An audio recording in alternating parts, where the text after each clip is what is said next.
Bonjour, cette vidéo vous est présentée par logotech.be.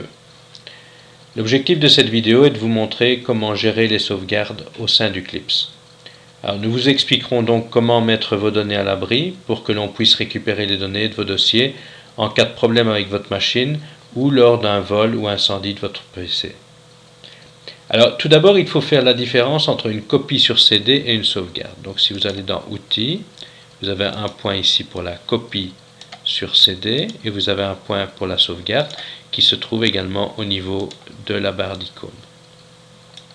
Alors il s'agit de deux choses qui se ressemblent dans leur action mais qui sont différentes dans leur portée. C'est-à-dire une copie sur CD, c'est quelque chose qui prend du temps, qui est assez lourd à mettre en place. Vous devez avoir un CD vierge, cela prend généralement 5 bonnes minutes. Néanmoins, la copie sur CD couvre entièrement tout le Clips. Donc il copie les programmes, les données, les registres idfix, etc. Donc tout. Cette copie permet donc de figer vos données sur un support non réinscriptible. C'est un élément donc très important lorsqu'on a un très gros problème sur un PC. Alors, comme vous avez déjà pu le remarquer, donc cette copie est demandée automatiquement lors de la création du registre idfix le premier jour de la semaine lors de l'ouverture du Clips. Alors, la sauvegarde, elle ne couvre que les données et uniquement les données. Elle ne prend que quelques secondes et elle doit être faite sur un support externe. Donc, ça n'a aucun sens de faire une sauvegarde sur le disque dur interne de votre PC, donc sur votre C comme on l'appelle. Car le but de la sauvegarde est justement de mettre à l'abri les données qui sont sur le disque dur de votre PC sur lequel vous travaillez avec votre Clips. Alors, ce qu'il faut également savoir, c'est que le Clips exige que vous fassiez une sauvegarde au moins une fois par semaine. Alors ça, ce délai est paramétré au niveau de votre fichier de contrôle. Donc vous avez ici délai alerte si pas de backup 7 jours.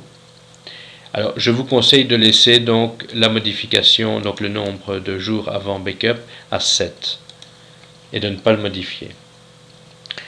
Alors cet alerteur donc lui n'a rien à voir avec la copie sur CD que vous faites chaque semaine lors de la création du registre idfix. C'est-à-dire que même si vous faites chaque semaine une copie sur CD du Clips, le Clips vous réclamera également que vous fassiez une sauvegarde de vos données par le point de sauvegarde. Alors, ce qu'il faut bien comprendre également, c'est que la sauvegarde des données relève de votre entière responsabilité. C'est-à-dire que si pour une raison ou une autre, vous avez soit un problème technique sur votre machine ou un autre type de problème, incendie, vol, etc., vous pouvez perdre à ce moment la totalité de vos données si vous n'avez pas pris un minimum de précautions. Alors un minimum, ça veut dire quoi? Ça veut dire faire une sauvegarde si possible tous les jours. Donc la faire évidemment sur un support externe, donc une clé USB par exemple, et hiérarchiser vos sauvegardes, c'est-à-dire ne pas écraser l'ancienne sauvegarde, lui donner chaque fois un nouveau nom. Et différencier vos supports externes, donc avoir plusieurs clés USB et surtout ne pas laisser votre PC et la sauvegarde au même endroit, car en cas d'incendie ou de vol, il ne vous resterait plus rien du tout. Alors vous pouvez aussi utiliser un coffre ignifuge, c'est un avantage donc parce qu'il allie donc sécurité et protection. Alors ce qu'il faut également savoir, c'est que la sauvegarde est liée à la version du Clips. Donc lorsque vous changez de version, n'oubliez pas de refaire une sauvegarde, car vos anciennes sauvegardes ne sont pas compatibles avec la nouvelle version du Clips. Donc chaque version a ses propres sauvegardes.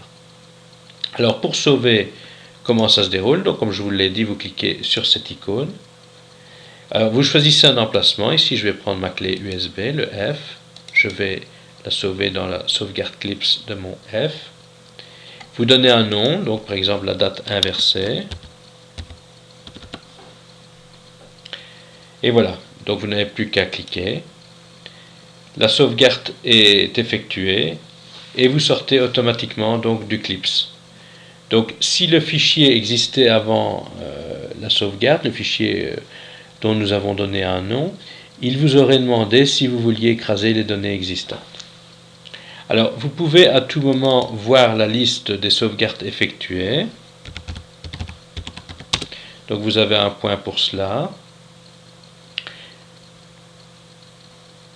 Voilà.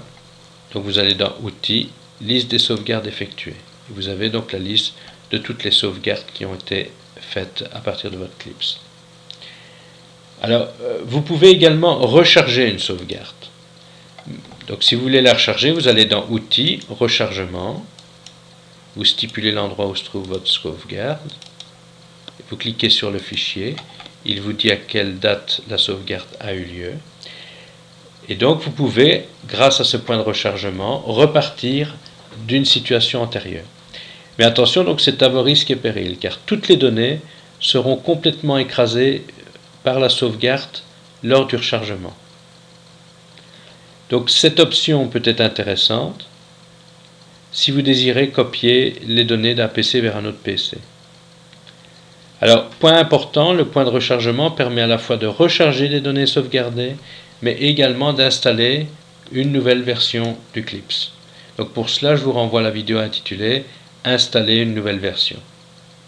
Alors, si vous voulez effectuer malgré tout une copie sur CD, vous pouvez l'effectuer donc manuellement, sans attendre le registre idéfix. Vous allez dans Outils, Génération d'une copie du Clips sur CD. Donc, mais comme je vous l'ai expliqué au départ, cela n'a pas donc le même objectif.